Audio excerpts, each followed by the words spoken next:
ಬಸವರಾಜ್ ಮತ್ತು ಆತನ ತಂದೆಯ ನಡುವೆ ಈ ವಿಷಯದಲ್ಲಿ ಭಿನ್ನಾಭಿಪ್ರಾಯವಿದೆ. ಬಸವರಾಜ್ ಸ್ವಲ್ಪ ಹುಂಬುತನದ ಹುಡುಗ ಅನ್ನೋದನ್ನ ಶಿವಣ್ಣ ಕಂಡುಕೊಂಡ್ರು. ಆತನಿಗೆ ಕೌನ್ಸಿಲಿಂಗ್ ಬೇಕು ಅಂತ ಶಿವಣ್ಣಿಗೆ ಅನಿಸ್ತು. ತಂದೆ ಮಗ ಇಬ್ಬರ ಜೊತೆಗೂ ಮಾತನಾಡಿದ್ರು.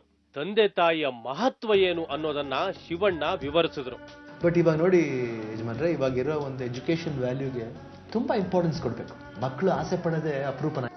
ಅದಕ್ಕಂತ ನೀವು ಮಾಡ್ತಿರೋ ಒಂದು ವೃತ್ತಿನ ನಾನು ತಪ್ಪು ಅಂತ ಹೇಳ್ತಿಲ್ಲ. ಖಂಡಿತ ಅದು ದೊಡ್ಡತನ. ಅದು ತಂದೆಯ ಕ್ಷಮೆ ಕೋರುವಂತೆ ಬಸವರಾಜ್ಗೆ ಸಲಹೆ ಕೂಡ ನೀಡಿದ್ರು ಶಿವಣ್ಣ. ಹಾಗೆಯೇ ಮಕ್ಕಳಿಗೆ ಶಿಕ್ಷಣ ಅನ್ನೋದು ಎಷ್ಟು ಮುಖ್ಯ ಅನ್ನೋದನ್ನ ಬಸವರಾಜ್ ತಂದೆಗೆ ಮನವರಿಕೆ ಮಾಡಿಕೊಟ್ರು ಶಿವಣ್ಣ. ತಂದೆ ಮಗ ಇಬ್ಬರಿಗೂ ತಮ್ಮ ತಪ್ಪುಗಳ ಅರಿವಾಯಿತು. ಶಿವಣ್ಣನ ಮಾರ್ಗದರ್ಶನ ಅನುಸರಿಸೋಕೆ ಇಬ್ಬರೂ ಒಪ್ಕೊಂಡ್ರು. ಬಸವರಾಜ್ಗೆ ಶಿಕ್ಷಣ ನೀಡೋಕೆ ಹಣಕಾಸಿನ ಕೊರತೆ ಇರೋದನ್ನ ಗಮನಿಸಿದ ಶಿವಣ್ಣ ಆತನಿಗೆ ನೆರವಾಗೋಕೆ ಪ್ರಾಯೋಜಕರನ್ನ ಕರೆದರು. ಒಂದು ಅನ್ಸಣೆ, ಇವಾಗ ನಿಮ್ಮ ಮಗ ಓದಕ್ಕೆ ಎಲ್ಲ ರೀತಿ ನಾವು ಅದಕ್ಕೆ ವ್ಯವಸ್ಥೆ ಮಾಡ್ತೀವಿ.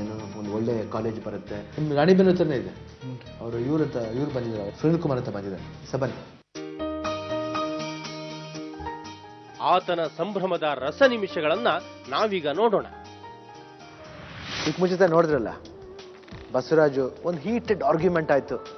ಹಳ್ಳಿಯಿಂದ ಬಂದಿರೋ ಹುಡುಗ, ಸ್ವಲ್ಪ ಅವನಿಗೂ ಯಂಗ್ ಏಜು, ಯಂಗ್ ಬ್ಲಡ್ಡು, ಒಂದು ಒರಟಾಗಿ ಮಾತಾಡ್ಬಿಡ್ತೀವಿ. ಆಮೇಲೆ ಆ ತಪ್ಪನ್ನ ಅರ್ತ್ಕೊಂಡು ಏನು ಮಾಡ್ಬೇಕಂತ ಬಂದಾಗ ಸರಿ, ನನಗೊಂದು ಯೋಚನೆ ಬಂತು, ಯಾಕೆ ಸಪ್ರೇಟಾಗಿ ಕರೆದು ಮಾತಾಡಬಾರ್ದು ಅಂದ್ಬಿಟ್ಟು ಮಾತಾಡಿದೆ. ಹಾಗೂ SSPU ಕಾಲೇಜಿಂದ ನಮ್ಮ ಸುನಿಲ್ ಕುಮಾರ್ ಅವರು ಬಂದಿದ್ದಾರೆ. ಸೊ ಅವ್ರ ಗೈಡೆನ್ಸ್ ಇತ್ತು. ಸ್ವಲ್ಪ ಅವರು ಬಂದು ಹೆಲ್ಪ್ ಮಾಡಿದ್ರು, ಅವ್ರ ಜೊತೆ ಮಾತಾಡಿದ್ರು. ಎರಡನ್ನೂ ಮೇಂಟೈನ್ ಮಾಡ್ಕೊಂಡು ಹೋದ್ರೆ ಹೆಂಗಿರುತ್ತೆ ಅಂದ್ಬಿಟ್ಟು ಅವ್ರ ಜೊತೆ ಮಾತಾಡಿ ಸ್ವಲ್ಪ ಪೀಸ್ಫುಲ್ ಆಗಿ ಒಂದು ತೀರ್ಮಾನಕ್ಕೆ ಬಂದಿದ್ದೀವಿ. ಸೊ ಇವಾಗ ಅವನಿಗೆ ಯಾವ್ಯಾವ ರೀತಿ ಹೆಲ್ಪ್ ಮಾಡ್ಬೋದು ಎಜುಕೇಷನ್ ವೈಸಿಂದ, ಅದಕ್ಕೆ ಸುನಿಲ್ ಕುಮಾರ್ ಅವರು ಬಂದಿದ್ದಾರೆ. ಸೊ ಅವ್ರನ್ನೇ ಕೇಳೋಣ. ಸುನಿಲ್ ಕುಮಾರ್, ನಮಸ್ಕಾರ. ನಮಸ್ಕಾರ ಸರ್. ಸೊ ಇವಾಗ ಹೇಳಿ ಸರ್, ನೀವು ಬಂದಿದ್ದೀರಾ, ಕಾಲೇಜಿಂದ ಬಂದಿದ್ದೀರಾ, ಹೇಳ್ಬೋದು ಸರ್? ಪ್ಲೀಸ್.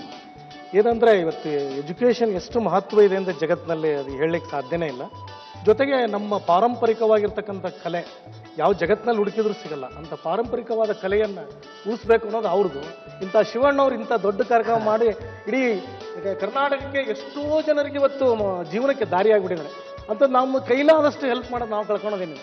ಅದಕ್ಕೆ ನಮ್ಮ ಕಾಲೇಜಿನ ಪ್ರಾಂಶುಪಾಲರು ಹಾಗೂ ನಮ್ಮ ಚೇರ್ಮನ್ರು ಹಾಗೂ ಸೆಕ್ರೆಟರಿ ಅವ್ರ ಹತ್ರ ನಾವೆಲ್ಲ ಡಿಸ್ಕಸ್ ಮಾಡಿಬಿಟ್ಟು ಈ ಹುಡುಗನಿಗೆ ಏನು ಮಾಡ್ಲಿಕ್ಕೆ ಸಾಧ್ಯ, ನಾವು ಯಾವ ರೀತಿ ಹೆಲ್ಪ್ ಮಾಡಲಿಕ್ಕೆ ಸಾಧ್ಯ ಅನ್ನೋದನ್ನು ನಾವು ಅರ್ಥ ಮಾಡಿಕೊಂಡು ಅದಕ್ಕೆ ನಾವು ಈಗ ಏನು ಮಾಡಿದ್ದೀವಿ, ಅದಕ್ಕೆ ಅವನು ಫೀಸ್ ಸರ್, ಹಾಗೆ ಅವ್ನಿಗೆ ಯಾವ ರೀತಿ ಎಲ್ಲ ಏನೇನು ಬೇಕೋ ಅದೆಲ್ಲ. ಜೊತೆಗೆ ನನ್ನ ಪರ್ಸ್ನಲ್ ಆಗಿ ಅವನಿಗೆ 2 ವರ್ಷಕ್ಕೆ ಎಷ್ಟು ಬುಕ್ಸ್ ಬೇಕು, ನೋಟ್ ಬುಕ್ಸ್ ಬೇಕು, ಪೆನ್ಸಿಲ್ಸ್ ಬೇಕು, ಯಾವ್ದು ಬೇಕು ಅದನ್ನು ನಾನು ಪರ್ಸ್ನಲ್ ಆಗಿ ಕೊಡಬೇಕು ಅಂತ ನಾನು ತೀರ್ಮಾನ ಮಾಡಿದ್ದೀನಿ.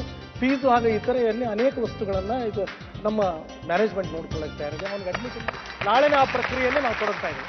ತುಂಬ ಥ್ಯಾಂಕ್ಸ್. ನಾಳೆನೇ ಆ ಪ್ರಕ್ರಿಯೆ ನೋಡಿ. ನಿಮಗೆ ಈ ವಯಸ್ಸಲ್ಲಿ ಎಷ್ಟೊಂದು ಫೀಸ್ ಆಗಲಿ ಬುಕ್ಸ್ ಆಗಲಿ ಅದು ತೊಂದರೆನೇ ಇಲ್ಲ. ಜೊತೆಲಿ ನಿಮ್ಮ ತಂದೆ ಆಸೆನೂ ಪೂರೈಸು, ನಿನ್ನ ಆಸೆ ಚೆನ್ನಾಗಿ ಓದಿ ನೀನು ಒಂದು ಪಿಲ್ಲರ್ ಥರ ಆಗಬೇಕು. ಅವ್ರು ಓದ್ಬೇಕನ್ನೋ ಟೆನ್ಷನಲ್ಲಿ ನಮ್ಮ ತಂದೆ ತಾಯಿಗಳಿಗೆ ತಪ್ಪು ಮಾತಾಡ್ಬಿಟ್ರಿ ಸರ್. ನಾನು ಓದೋದ್ರ ಜೊತೆಗೆ ಕುಂಬಾರಿಕೆನೂ ಮಾಡ್ತೇನೆ, ನಮ್ಮ ವೃತ್ತಿನೂ ಮಾಡ್ತೇನೆ. ಓದಿ ಒಬ್ಬ ದೊಡ್ಡ ತಹಸೀಲ್ದಾರ್ ಆಗ್ಬೇಕಂತ ಅದನ್ನು ನಾನು. ಮತ್ತು ನಮ್ಮ ತಂದೆ ತಾಯಿಗಳು ಹಿಂದಿನಿಂದನೂ ಮಾಡಿಕೊಂಡು ಬಂದಿರೋ ಕುಂಬಾರಿಕೆನೂ ನಾನು ಅದ್ರ ಜೊತೆಲೇ ಮಾಡ್ಕೊಂಡು ಹೋಗ್ತೀನಿ.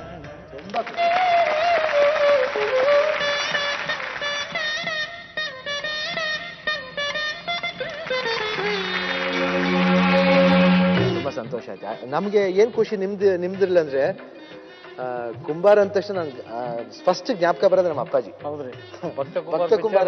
ಅದು ಇವಾಗ ನಿಮ್ದು ಬಂದು ಕೇಳ್ಕೊಳ್ತಾರೆ. ಕುಂಬಾರ ಪಿಕ್ಚರ್ ನೋಡಿದ್ರೆ ನಾವು ಅವತ್ತಿನಿಂದ ಇವತ್ತಿಗೆ ನಾನು ಬಿಡಕ್ಕೆ ಖಂಡಿತ ಮಕ್ಕಳಿಗೂ ಒಂದು ರೀತಿ ಒಂದು ಸ್ವಲ್ಪ ಬುದ್ಧಿ ಇರ್ಬೇಕಂತ ಹೇಳಿ ನಿಮ್ಗೆ ತಿಳುವಳಿಕೆ ಕೊಡ್ಬೇಕು ಅಂತ ಹೇಳ್ತಿದ್ರಲ್ಲ, ಅದಕ್ಕೆ ಖುಷಿ ಪಡ್ತೀನಿ. ಥ್ಯಾಂಕ್ಸ್ ಅಲ್ಲ, ತುಂಬಾ ಸಂತೋಷ. ಅಂತೂ ಇಂತೂ ಎಲ್ಲ ಸೇರಿ ಒಂದು ಅದ್ಭುತವಾದ ಒಂದು ಆಸೆನ ತೀರಿಸಿದ್ದೀವಿ. ಅದು ನಾನು ಮಾತ್ರ ಅಲ್ಲ, ಅದಕ್ಕೆ ಸುನಿಲ್ ಕುಮಾರ್ ಅವರು ಕಾರಣ. ಅವ್ರ ತಂದೆ ತಾಯಿ ತುಂಬಾ ದೊಡ್ಡ ಮನಸ್ಸಿಂದ ಅದು ಒಪ್ಕೊಂಡಿದ್ದಾರೆ ಅವರು. ಅದೇ ರೀತಿ ಮಗನೂ ಅಷ್ಟೇ. ಸೊ ಗಿವ್ ಅಂಡ್ ಟೇಕ್ ಇದ್ದಾಗ, ಇಂಟರ್ ಡಿಪೆಂಡೆನ್ಸ್ ಇದ್ದಾಗ ಒಂದು ಫ್ಯಾಮಿಲಿ ಹ್ಯಾಪಿ ಆಗಿರುತ್ತೆ. ಅದಕ್ಕೆ ಇದೇ ಕಾರಣ. ಥ್ಯಾಂಕ್ಸ್.